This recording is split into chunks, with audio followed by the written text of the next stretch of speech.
So guys, for the first time, the Garo District Council has barred non-tribals from contesting polls in over 70 years. Now this is a significant event, which brings us to the topic of 5th and 6th schedule areas, where we will be quickly revising the various provisions of the constitution. Because under Article 244, under Part 10 of the Constitution of India, we have the mention of scheduled areas under 5th schedule and tribal areas under 6th schedule. Now what are these areas?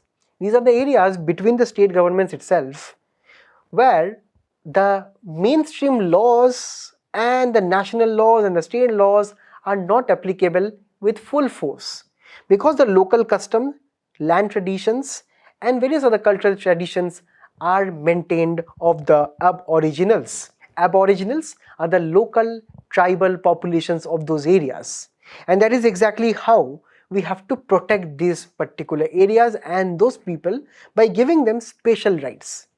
So for example, for scheduled areas which are present in these various states, the president can declare these areas. They can increase, decrease, alter boundaries after consultation with the governor. The center can give various direction to the states regarding administration. Also, mainly when we talk about the governor, who is perhaps the most important person in the scheduled areas itself, the governor must be sending annual report to the president on administration of the same.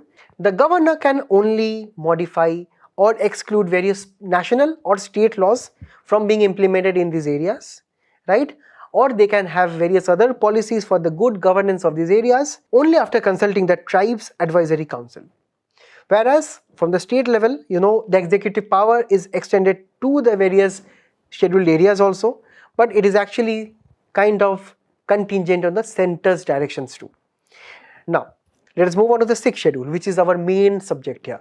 Now, why a separate schedule for the northeastern states? Because it is following the old British policy.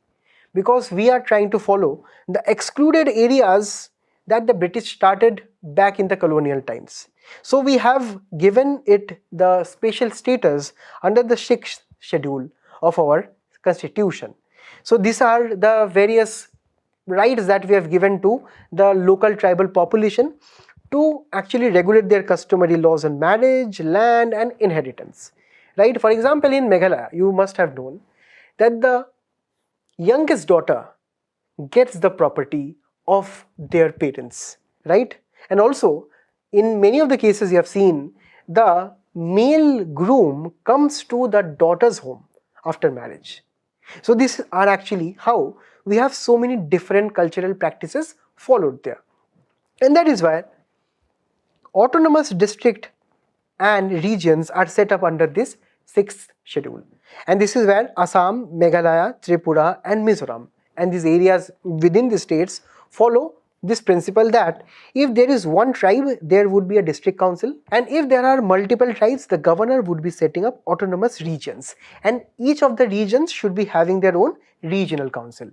And mainly the district council, for example, would be having a maximum of 30 members, elected would be 26, nominated 4 by the governor, and they would be serving during the pleasure of the governor themselves. Now, let us actually come to the context. Recently, there have been so many debates and protests in the state of Meghalaya that there were some non-tribal members who were participating in the Autonomous District Council. Right now, there have been an unanimous resolution within this Autonomous District Council to exclude those non-tribal members. Now, there are some concerns with reference to this, because this is raising debate on the representation of the non-tribal population in the state of Meghalaya, right? Also, what will happen to the equality and the minority rights of the non-tribal people? Who will listen to them? Also, maybe this can create in the future some identity politics between STs and the non-ST group. And there can be so many tensions and so many protests behind this also. Also, in the future, there can be polity, instability and governance issues too. For example, if there are some differences between ST and the non-ST population, so between their rights, between their various investment, law and order, local development, everything would be affected if at all the ST populations, they actually have much more say in the local and the day-to-day affairs. And this is exactly what we have to see how this situation will be spanning in the future. But till then, let us actually have a snapshot of comparison table of 5th and 6th schedule. You can find this in the handout also. And finally, you have some PYQs, the answer of which you can let me know in the comments below.